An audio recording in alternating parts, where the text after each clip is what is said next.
أنا دلوقتي بعيش في حياتي أصعب لحظة وانتي بعيدة، أنا ولا عارف أعيد حساباتي ولا عارف أعيش، ودي حاجة أكيدة. من يوم ما بعدنا والبعد بياخدنا ليوم زي النهاردة أنا وانتي مش مع بعض فيه.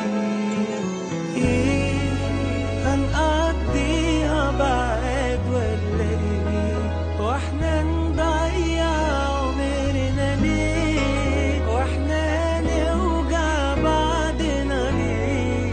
طب فين اللي اتفقنا عليه؟ وفين ايام زمان؟ وايه هنقضيها بعد ولا ايه؟ واحنا نضيع عمرنا ليه؟ واحنا نوجع بعضنا ليه؟ طب فين اتفقنا عليه؟ وفين ايام زمان؟